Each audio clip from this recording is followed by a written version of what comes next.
Dune! I didn't think he would do that. Anyway, welcome everyone to the Comic Gamer Movie Show. And today I'm guest starring for this particular movie. Me and Deshaun just got back from the theater. Just got out. 2021's Dune. Gotta preference that because there is another Dune. I can't remember when it came out. It was like the 90s or something. Is there? Yeah, there's another Dune. It came out a long time ago. Remember that one? Yeah, it wasn't particularly good. Probably not. Neither was this one. In my opinion. Coming off the top hot. Let me preference that. You're the Dune reader. I know. He's the guy who read it. I bought the book, couldn't get through it. It was just kind of painful for me.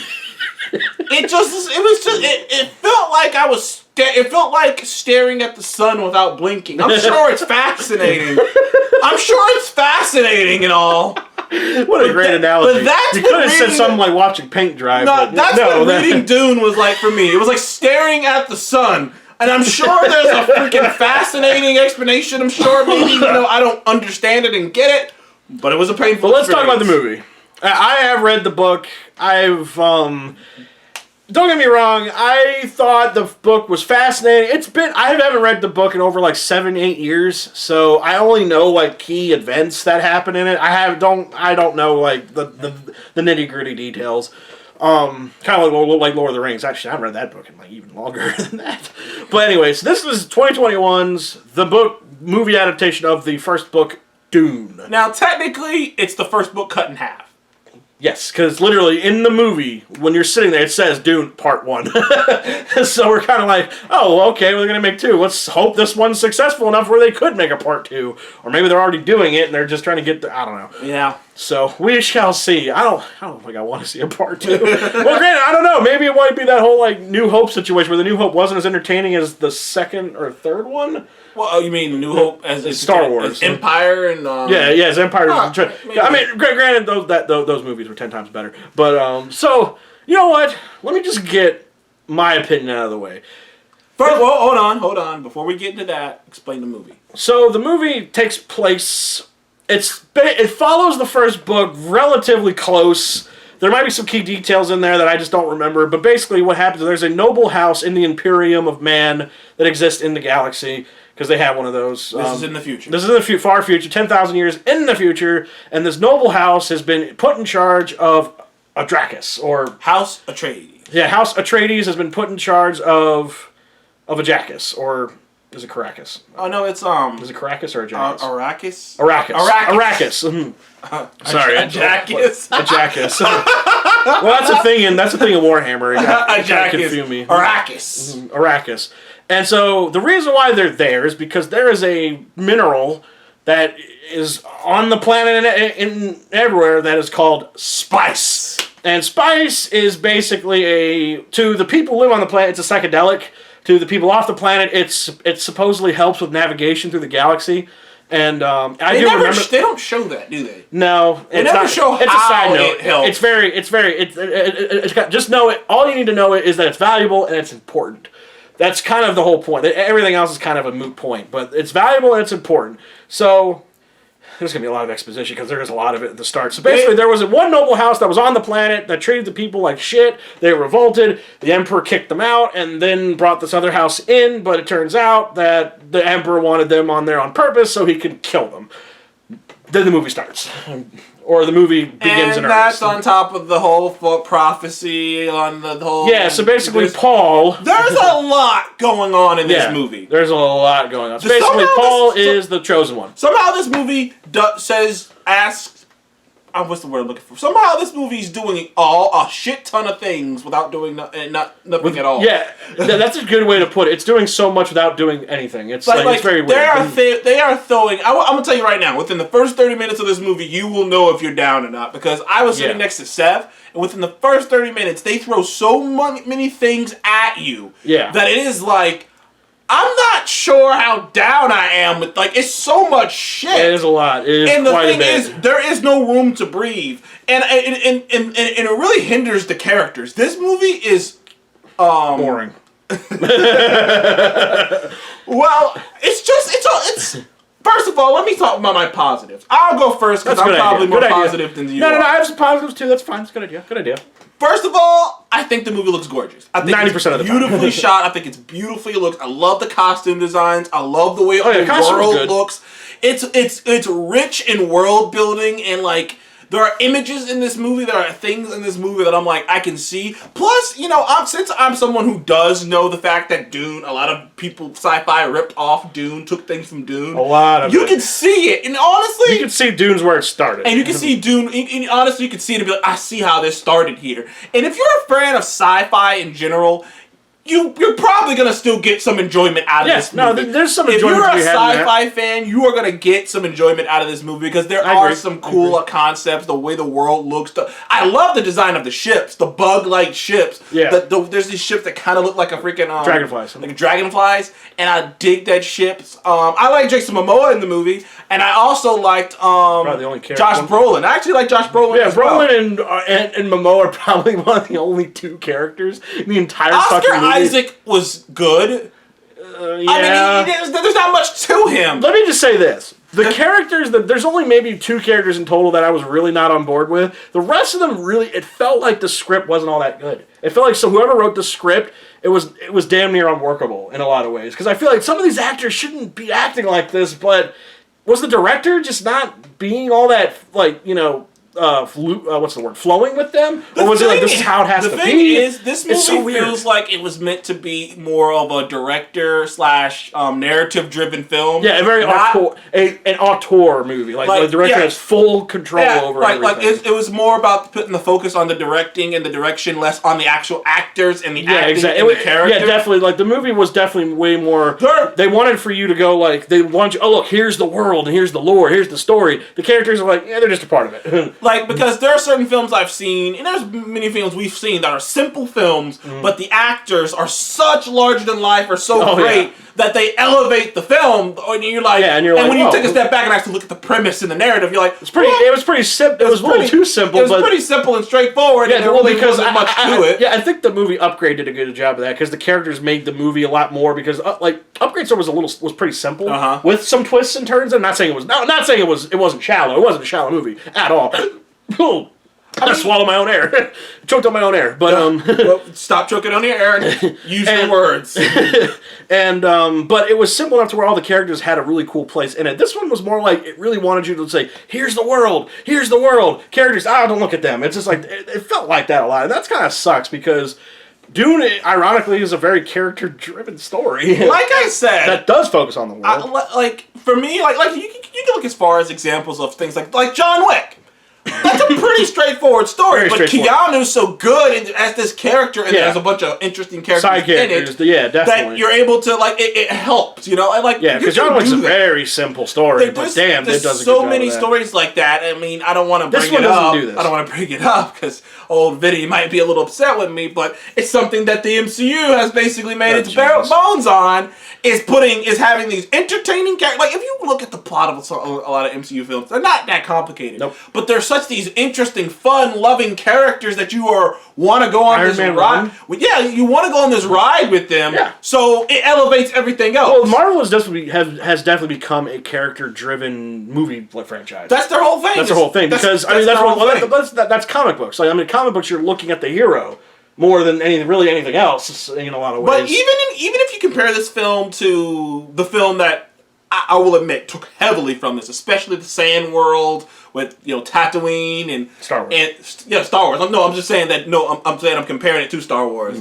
If you compare this to Star Wars, at least the first movie, A New Hope, the Sand Planet, the sun, the way the sun even looks. Yeah. And there's so many similarities. But even A New Hope, you liked Luke. Yeah. And Luke, while Luke wasn't the most interesting. Not at first.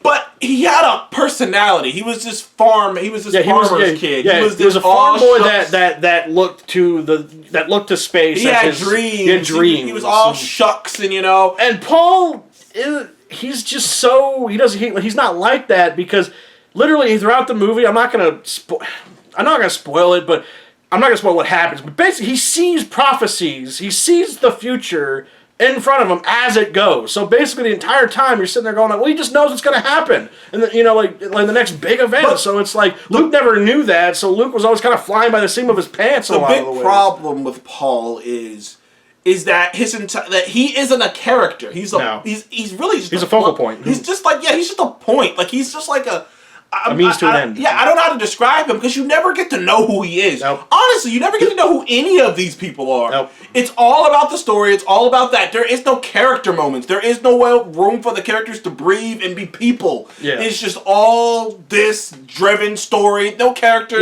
nothing. It's a giant political... I can't think of a word. And they're throwing so much shit at you with this political stuff. And they're throwing things at you that they don't answer. That they're, And they do this thing that happens in part ones. It's happened a bunch of times. Happened in the Harry Potter Deadly Hallows part 1, where they don't answer shit because they're like, oh well, we'll answer it next time. Yeah. Taking it for granted that there will be a next time, so we're just supposed to just hope. Yeah. And it's just there are so many questions, there are so many things that are just left up in the air. And I get it, they're trying to get a sequel, but you gotta make this one work too. Yeah, it's just I can honestly tell the next one's probably gonna be the more entertaining movie. It might be better. I just have a hunch. Vinny actually tweeted something along the lines of, "Oh, I laid the groundwork, so now I can just have fun." And I'm like, okay. I just wish that you put more effort into the groundworks in a lot of ways, because... Alright, so is there any other positive about the movie? No, I'm kind of gone into my negatives now. Oh, well, here we go. So, the dialogue is awful. They whisper all the time, when they should just be talking normal. But they whisper. They talk like this, like 90% of the movie, 80% of the movie. They talk like this. And by the way, while they're talking like that, there's music and shit playing in the background, so it's like you can barely hear it. By the way, new drinking game. When you hear the words tradition, prophecy, and spice, a few other words, you will die. You're gonna die. You are going to die.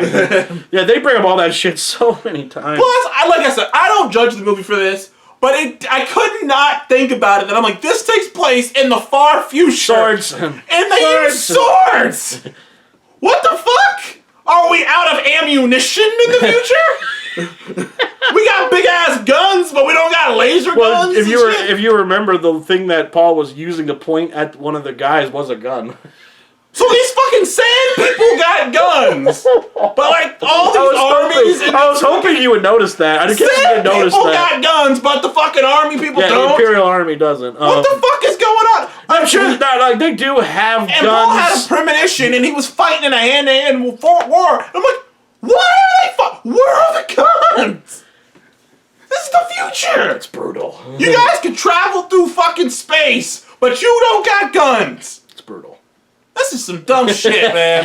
Yeah, the pacing was really felt really rushed in a weird way. Not rushed, but the pacing, kind of like what Deshaun said, there's no room to breathe. Like, the pacing was kind of like, it never gave you a chance to go, let me think about that for a minute. No, I never did that. It never, it just kept bouncing from point to point. How can a movie feel rushed and simultaneously This movie slow? Long as hell at the same time. I'm so glad you brought that up. I thought I was going crazy with that, because I was like, how does this feel slow, but yet they're jumping from point to point, never giving you a chance to go, at all. And they never let you come up for air. That's true. Everything just kind of happens so quickly. But yet the movie's 2 hours and 30 minutes long.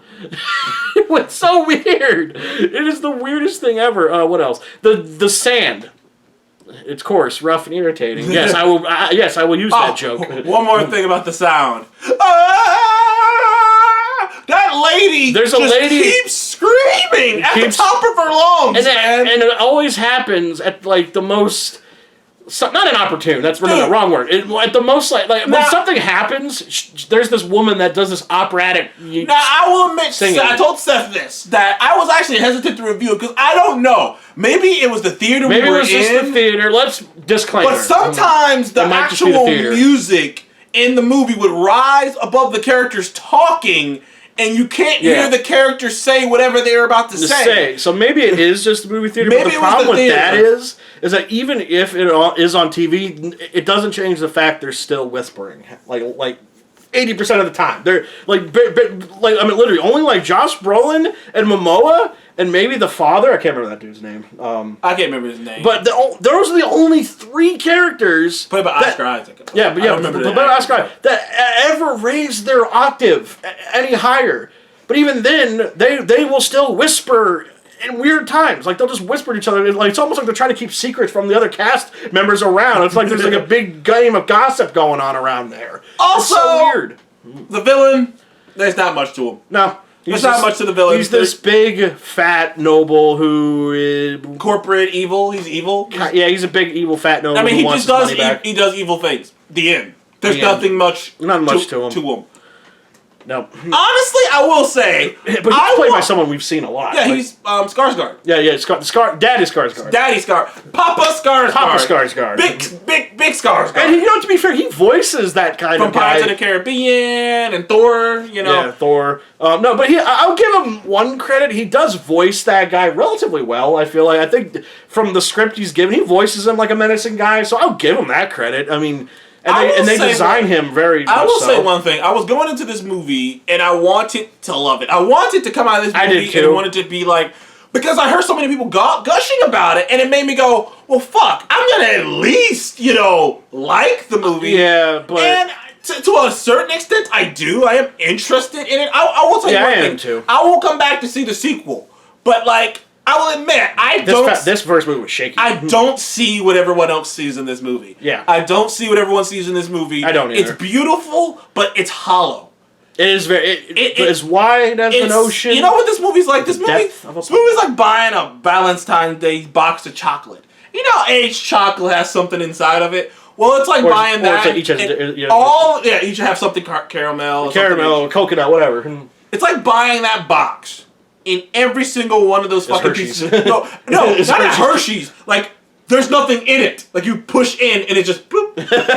It's just an empty. It's chocolate, but it's nothing inside. It's like someone forgot to put it in. Put the filling inside. Put the filling inside of it, and there's nothing in it. That's how I feel. Look, this is a beautiful. It's a cardboard cake, but there's nothing. There's no heart to this movie. There is. There is no heart to this movie. It is a cardboard cake. It is a cardboard cake. As soon as you get rid of the frosting, it's just cardboard. I'm just sitting there where's the heart, man? Where's the soul to this movie? There really isn't. It's just it's just pretty. It's just pretty and unique. I'll give it that. It's a unique movie. It's the beautiful girl who has no personality. Pretty much. That's a good way to put it. The beautiful girl that has the personality of a rock. It's just... I walked away from this movie feeling highly disappointed. Feeling like I didn't feel like I wasted my time or money because I still think that there's something here and it was interesting to watch. There's still something there, but I was... Admittedly, maybe I should have stayed at home and watched it on home TV. I debated that. Honestly, Seth's the one who called me. How long is the video? Okay, we'll try to wrap it up. But Seth's the one who called me, told me to come see it with him. I was debating staying at home and watching it because I got HBO Max. I wouldn't have blamed him, to be honest. I wish I did too. But I was like, okay, let's go to the movies and see this. I kind of do wish I had stayed at home and watched it. But either way, I'll give my rating and then you give yours. I'm going to give this movie a 5.5. I think It's almost a 6? It's almost 6. I still enjoyed a lot of it, but there's just... It's just somehow it's throwing so much at you. Somehow it throws everything at you and nothing at all. It's very weird. It goes through the point so much and so quickly, but yet the movie's 2 hours long. Give your 4 point. I give it a 4. I give it a 4, mainly because of the dialogue, the whispering. It pissed me off. Quick example. There was a time where they are talking and they're still whispering while there's a bagpipe playing in the background. The full-on Scottish-Irish bagpipe, but they're still talking like this. They're talking like this while there's bag playing in the background. The dialogue, it's trash. The pacing is... It's okay, so I'm done. Wrap it up. I give it a 4. Slightly below... It's a below average movie. And 5.5. 5.5. If you have HBO Max, see it. Don't go to theaters. Yeah. Just don't. Don't waste your money. Don't waste your time. I'm telling you, watch something else. Anyway, guys, thank you so much for joining us on Copycat Movie Show. Please remember to like, comment, and subscribe if you want to see more of us in the future, and we shall see you on the next one. Goodbye.